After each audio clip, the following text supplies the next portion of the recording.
글로벌 마켓 나우 금요일 순서입니다. 이번 주 3일밖에 없어서 그런지 좀 이제 가볍고 기분 좋은 금요일인데요. 사실 미증시 안 그래도 좀 숨고르기가 나타날 때도 되긴 됐죠. 로이터 통신의 마감 브리핑 보시죠. 오늘 바로 이런 조정의 빌미를 제공한 것은 벌써 지난해가 됐네요.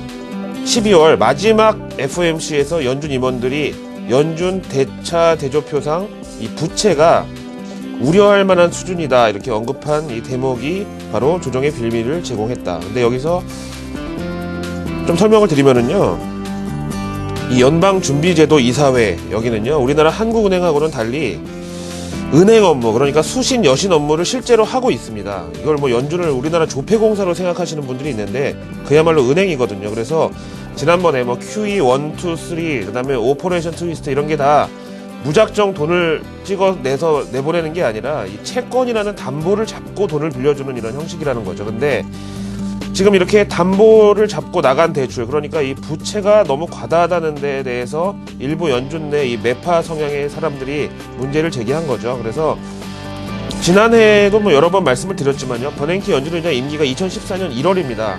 그러니까 내년이라고 해도 1월이니까 이제 거의 1년도 안 남은 셈이죠. 그래서 이런 논란은 앞으로도 심심치 않게 등장을 할 것 같죠. 그때마다 시장은 오늘 같은 반응을 보일 것으로 예상을 하시면 되겠습니다. 아무튼 쭉 읽어보니까 미증시 며칠 급등한 이후로 전반적으로 차익 실현 매물에 따른 조정을 받았다, 이런 내용이고 특별한 것은 없네요. 연준에 대해서 얘기 나온 김에 한번 그럼 현지 시간 어떤가 알아보실까요? 월스트리트 저널 보시죠.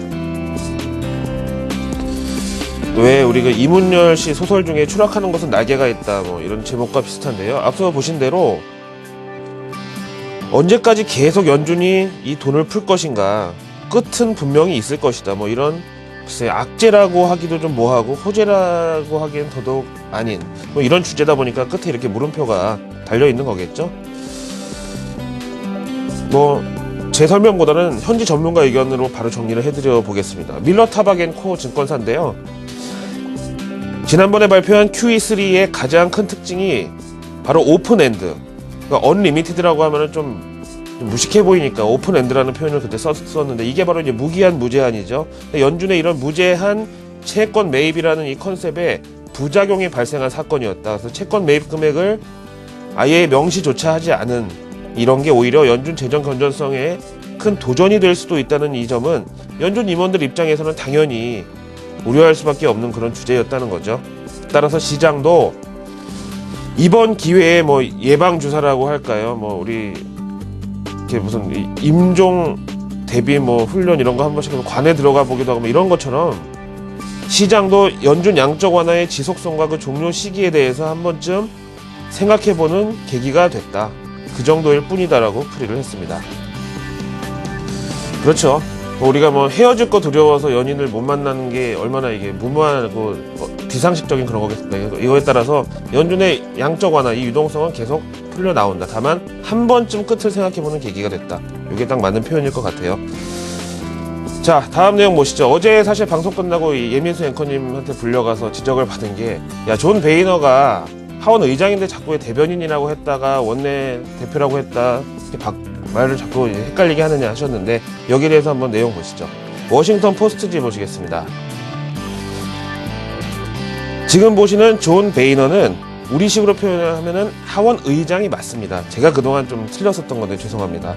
근데 우리나라와는 달리 이제 미국은 국회가 상하원 두 개다 보니까 상원 의장은 체어맨이라고 부르고요, 하원 의장을 이렇게 스피커라고 부릅니다. 근데 이제 저도 이걸 혼동될까봐 미국에서 스피커라고 하는데, 저도 이걸 대변인, 대표자 이렇게 하다 보니까 어느 날인가부터 헷갈려 버렸는데, 어쨌든 저 스피커도 사전상의 의미로는요 보스라는 의미가 분명히 있습니다. 그래서 하원 의장이 맞겠죠. 중요한 것은요, 이 존 베이너가 어제 상원 의장한테 쌍욕을 한 사건을 전해드렸었는데, 그만큼 지금 오바마와 민주당을 향해서 이를 갈고 있다고 보시면 되고요. 지금 재선출된 다음에 이렇게 엄지손가락 들어 보이는데, 2달 내로 재협상이 필요한 재정절벽에 대한 개정안이라든가 아니면 앞으로 부채 한도 증액 같은 이슈에 있어서 공화당이 장악하고 있는 하원 의회와 이 공화당 당원들이 만만치 않게 각을 세울 것으로 예상이 됩니다. 사실 언제부턴가 기억도 잘 안 나는데 미국은 말할 것도 없고 심지어 우리나라에서도 이 존 베이너는 이제 정치인을 뛰어넘어서 금융권 인사로 머릿속에 이제 자리를 잡게 됐는데요. 존 베이너 하원 의장 재임 기념 연설 내용 짧게 해석해서 정리해 보겠습니다. 기념으로요.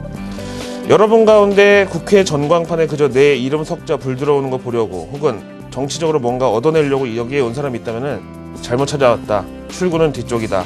멋있게 얘기를 했죠. 이 자리는 뭐 국민들의 목소리를 대변하고 블라블라블라블라 이렇게 얘기를 했습니다.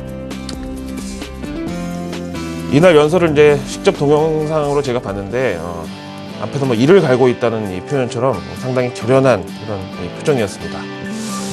다음 내용 보시죠. 오렌 버핏이 오랜만에 언론의 주목을 받았는데요. 그 내용 또한 우리가 주목해 볼 만합니다. 블룸버그 통신 보실까요? 가치 투자의 대가라는 별명이 붙은 오렌 버핏이 이끄는 벅셔 해서웨이가 이번에 미드 아메리칸 에너지의 자회사 겸 태양광 발전 설비를 갖춘 썬파워를 인수한다고 전격 발표했습니다. 오렌 버핏은 뭐 요즘 들어서 조금 감이 떨어지지 않았냐 이런 평가도 있기는 하지만 여전히 가치 투자의 귀재라는 이 명성을 유지는 하고 있는데요. 증거로 하나 보실까요?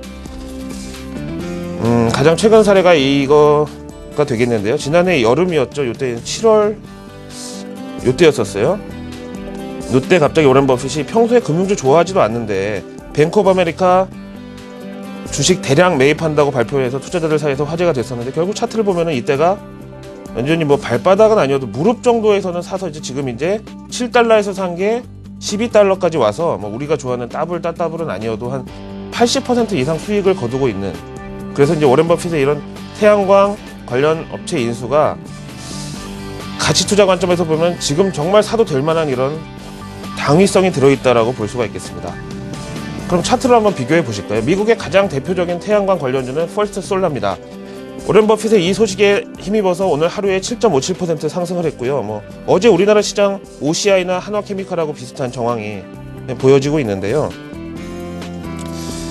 지금 보시는 대로 뭐 업황이 태양광 거의 비슷하기 때문에 비슷하게 왔지만 이제 오바마 대통령 재선되고 이 퍼스트 솔라는 급등하고 있는 모습인데요. 그동안 이제 뭐 낙폭이 컸던 거를 감안하면 이 정도 이제 상승폭이 이해가 되거든요. 따라서 이제 그동안 동행 추세를 감안하면 우리나라 태양광 관련주들도 이제야말로 진짜 반등을 할 때가 되긴 됐다.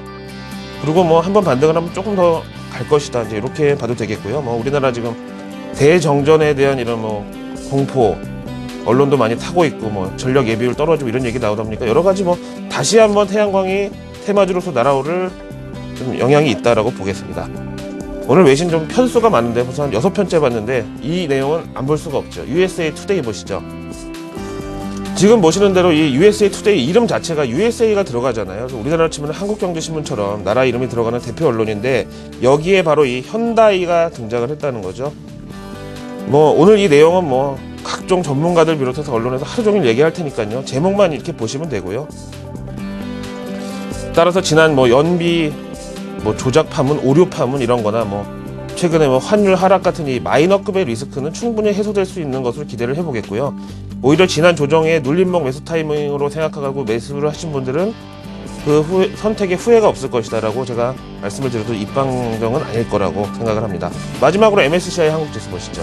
오늘 우리나라 금요일장 개장을 현재 35분이 앞두고 있는 상황에서 연중 그러니까 이얼리로 최고점까지 갔다가 약간 조정을 받았어요. 1.71% 마이너스를 나타냈고요. 뭐 여전히 63달러 정도면은 뭐 환율 감안하더라도 2,100까지는 외국인들이 시각을 유지하는 것으로 보지만 일단 지금 보시는 대로 한국 주식 그동안 이제 외국인 많이 사들였던 뭐 기술주나 이런 것들이 좀 올라서 금융주도 그렇고요. 이제 오늘 하루 정도 외국인이 차익 실현에 나서서 순 매도로 돌아선다고 해도 이거를 뭐 크게 불안해할 필요는 없을 것이다. 이렇게 말씀을 드리겠습니다. 금요일 아침 글로벌 마켓나우였습니다.